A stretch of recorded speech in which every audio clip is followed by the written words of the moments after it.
This is very, very important because just this morning we saw the New York numbers. Now, this is from the 28th, a few days ago.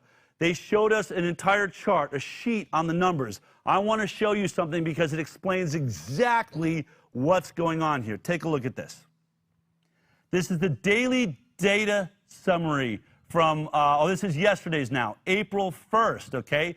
The data in this report reflect events and activities as of April 1st, 2020 at 4:30 p.m. All data in this report are preliminary and subject to change as case continued to be investigated. These data include cases in New York City residents and foreign residents treated in New York City facilities. First of all, look how detailed it is. We have the age groups, 0 to 17, very low rate of infections, 18 to 44, 45 to 64, 65 to 74, 75 and over. You see exactly what they're saying. Older people are dealing with this. But look at the underlying conditions. How many of these people, once you're at 45 years and older, up to 64, you know, all of these people have underlying conditions. Look how few have don't have underlying conditions that are, these are the deaths, remember. 0, 4, 9, 1, single-digit numbers compared to mid-hundreds, meaning basically exactly what we were seeing in Italy. The people that are dying with underlying conditions.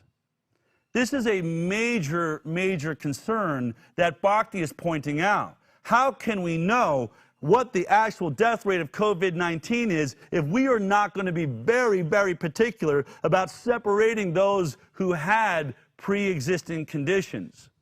Well, we went to our own websites to try and understand what significance pre-existing conditions have. Now, again, I'm going to try and show you. For those of you that are watching this show and maybe you're getting bored, this is way too many details, then this show isn't for you. We are all about the details. We geek out on the details because it's all about the details. Our lives are hanging in the balance. Whether or not we have jobs in the future and what happens on this planet is all about details. So we tried to find the numbers. We tried to find the significant numbers. How many people died? What was the death rate like we have at Euromomo? Well, when you go to the CDC's website, they are not as good at it. Unfortunately, when we typed it in, this is what we had to do. We went to https://wonder.cdc.gov.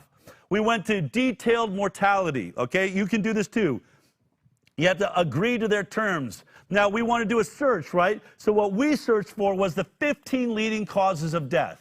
And then we want to do it for the most recent year. I wish we could have done 2019 or 2020, but 2018 is all that's been updated, so we selected 2018. And here it is. Here are the top causes of death 2 years ago in America. These would be your comorbid conditions. Now look at that. At the top of the list, as we all know, is diseases of the heart. 655,000 people in America died in 2018 from heart conditions. Certainly heart conditions would be a pre-existing condition. We also know that those people that are on ACE inhibitors are at higher risk, it appears. There's studies coming out and people investigating because ACE2 is where coronavirus rides. I'm not going to get deep into details, but you could be at heightened risk. But what if you have coronavirus and a heart disease and you're in the hospital? If you die, are they going to list it as a COVID-19 death? Now look just 4 rows down. This is an extremely significant number. Chronic lower respiratory disease. These are all the respiratory diseases that are basically below your neck, meaning your lungs, so asthma and COPD.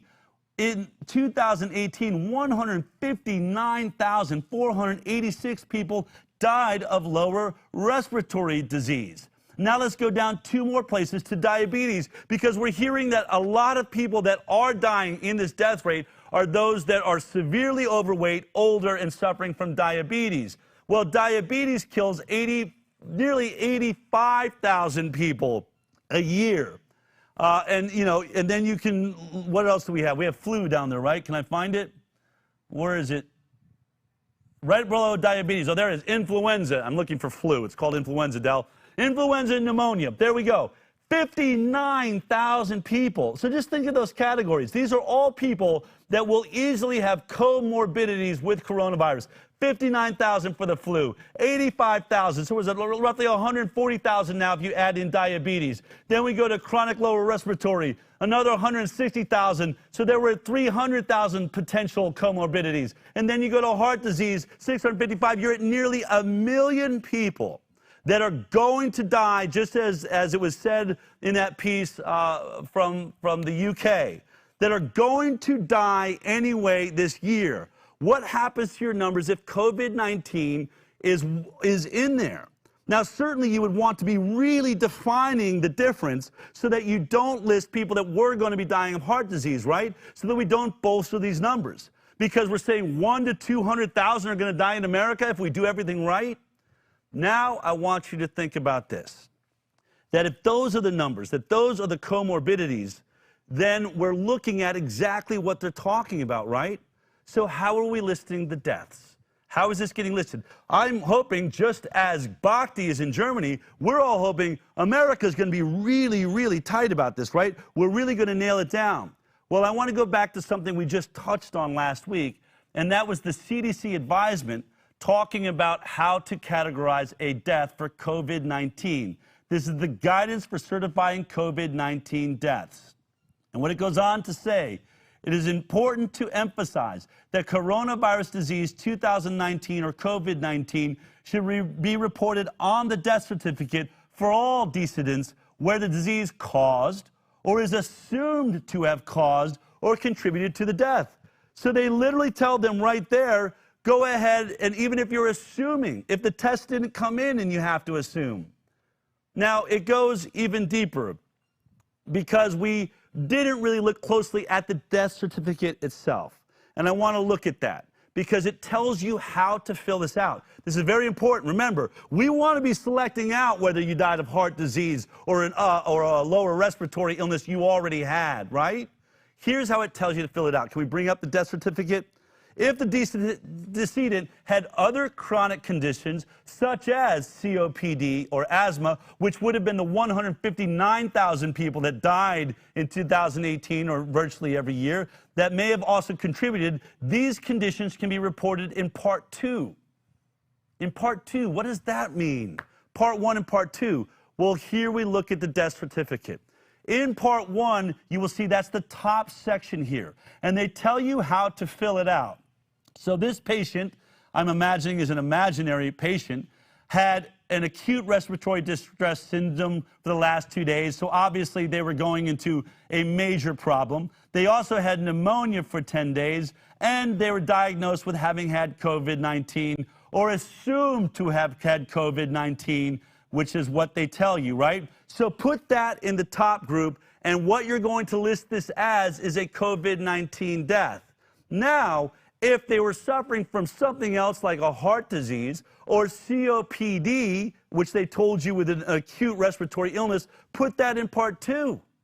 Part 2, the less significant part of this document, meaning it very well will read not COPD killed you or some other lower respiratory illness you were suffering from, but we will list it as coronavirus.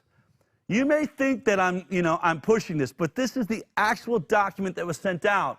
And they really doubled down. Last week, we were just showing you what they were recommending, but they actually came out with an exact coding now.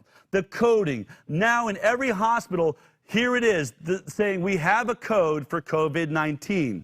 This is the article. The new ICD code introduced for COVID-19. This was March 24th. Remember, March 24th is right about the time you start seeing the COVID deaths exploding. Right there.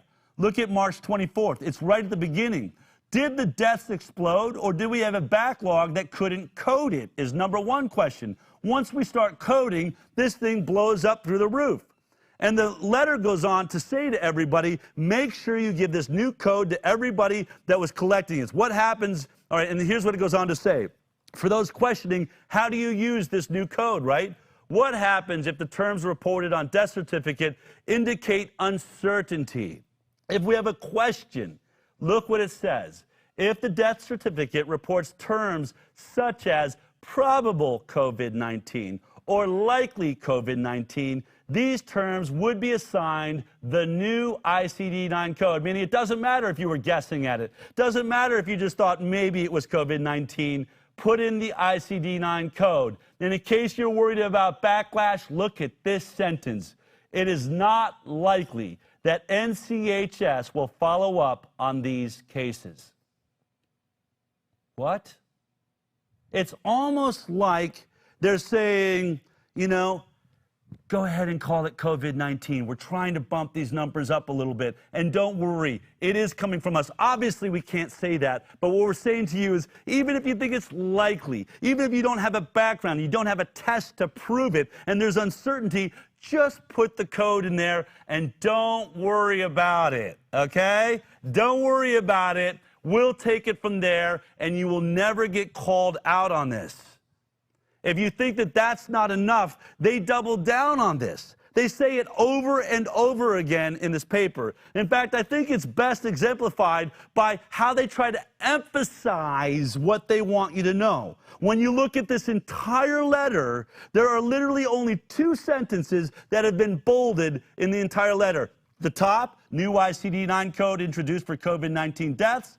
Go all the way down, and there at the bottom, we want you to know, assumed to have caused or contributed to death. Use the code even if you're just assuming it's a COVID-19 death.